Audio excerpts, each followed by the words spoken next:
Salve galera, tudo bem? Espero que todos estejam bem. E hoje eu vou nesse meu projeto, eu vou lançar mais um vídeo. E hoje eu vou falar dessa ciência maravilhosa que nós conhecemos como química, tudo bem?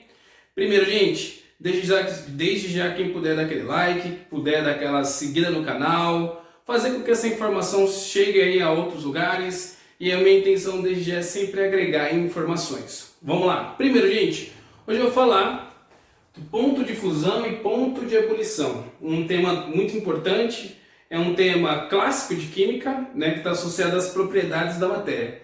Costumo falar que as substâncias e os materiais são que não as pessoas. Cada material, cada pessoa tem um comportamento e uma reatividade diferente. E é isso que eu vou abordar um pouco, né? Então, seja ponto de fusão e ponto de ebulição, cada material, desde que seja puro, tem seus respectivos comportamentos, tudo bem? Primeiro, o que é o ponto de fusão e o ponto de ebulição? O ponto de fusão é a transição do sólido para o líquido. Veja só, a transição.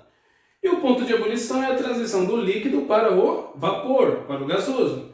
Então, eu vou pegar um exemplo, a água aqui, ó. Tá? A água, a gente conhece muito sobre a água. Tá? Todas as propriedades da água os químicos conhecem.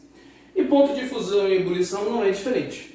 Primeiro, gente, tem um gráfico aqui que a gente chama de gráfico escadinha, tá? Então, vocês podem ver que eu tenho um momento constante aqui e um constante aqui. Então, ou seja, aqui eu tenho o estado sólido, líquido e gasoso. Só que antes de ter essa transição de sólido para líquido, teve um constante aqui e líquido para o vapor é a mesma coisa. Então, esses respectivos estágios é o ponto ou temperatura de fusão e temperatura de ebulição. Então o que acontece? A água especificamente, conforme aqui tem temperaturas negativas. Conforme ela vai ganhando calor, ela vai chegar a 0 graus. Quando chega a 0 graus, fica um intervalo constante e depois ela volta a receber energia e muda de estado físico. Ou seja, quando chega a 1 grau positivo, ela muda de estado físico e passa a ser líquida, por exemplo. Tá? E aí a mesma coisa a água, você vai depositando calor, ela vai ganhando energia, vai subindo, a temperatura fica cada vez mais positiva, até que chega a 100 graus. Quando chega a 100 graus aqui, fica um intervalo constante, e quando chega a 101 graus, muda o estado físico de novo. Então, ou seja, esse calor necessário para mudar de estado físico, a gente chama de calor latente. É a temperatura específica de mudança de estado físico, tudo bem?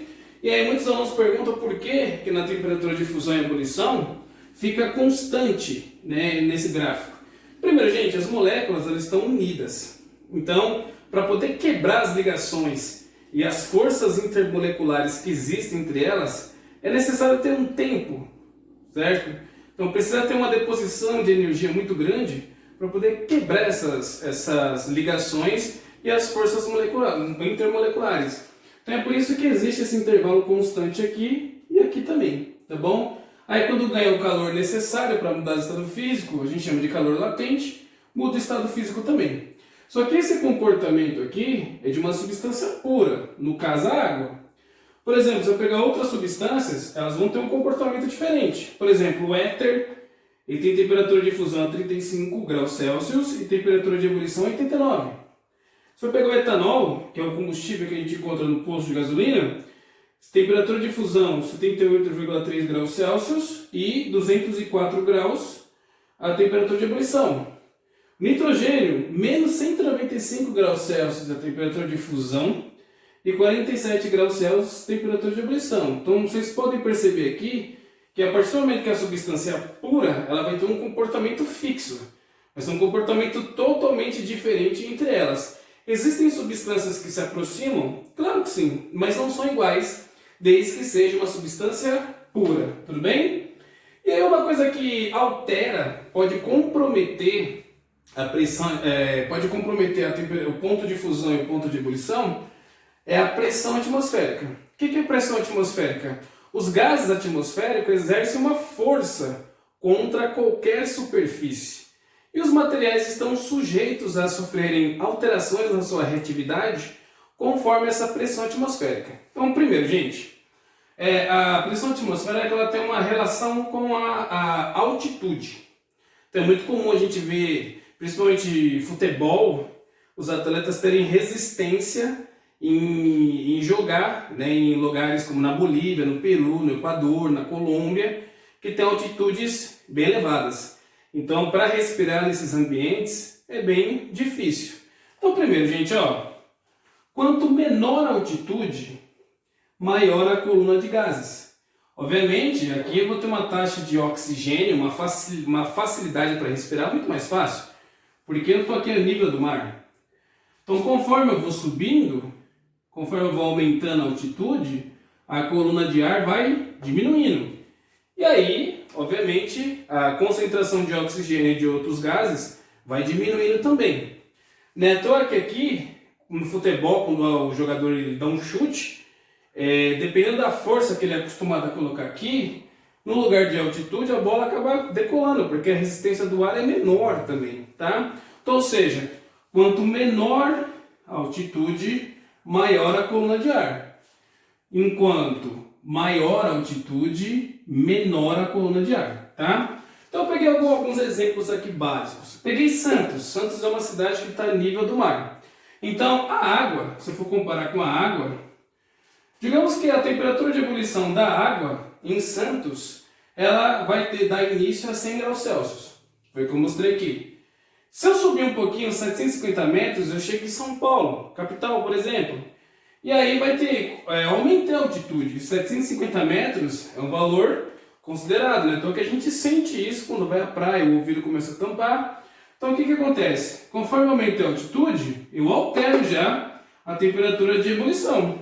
Ou seja, ao invés de ser 100 graus, passa a ser 98. Digamos que eu vou para Brasília, que é uma cidade mais alta. A gente fala também muito de Fortaleza.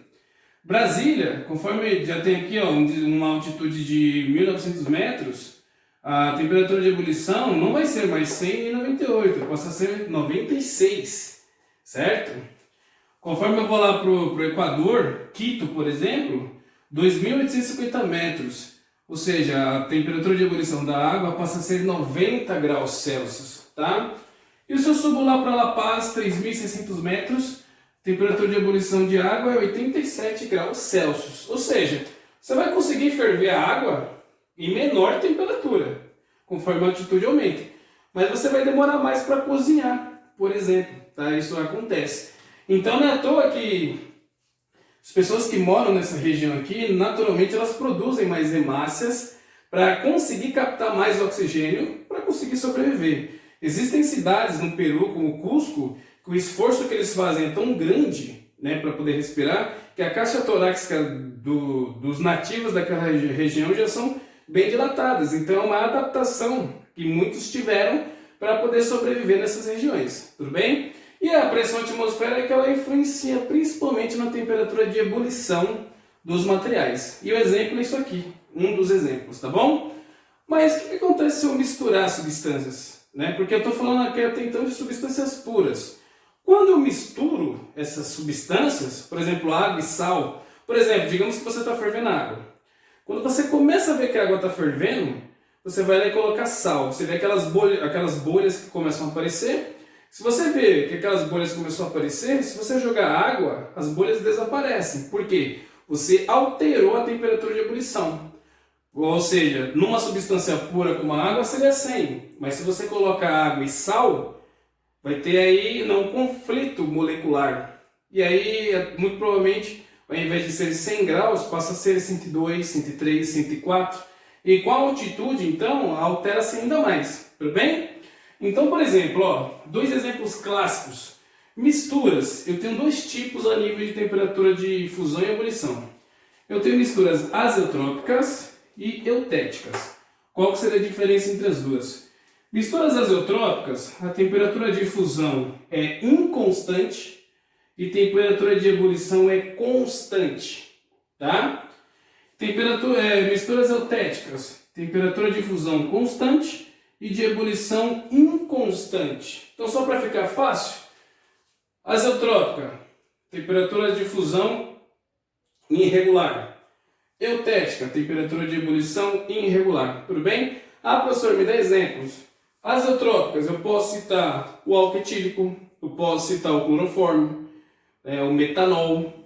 E eutéricas, basicamente, ligas metálicas, né? Ligas metálicas, a temperatura de ebulição é inconstante. Então eu posso pegar o bronze, o aço e assim por diante, tá bom? Então é isso, galera. De uma forma bem resumida, isso é um pouquinho aí do tema, que é maravilhoso, que a gente chama de ponto de fusão e ebulição, e é uma propriedade específica da matéria, que seria um assunto de introdução da química também, tudo bem?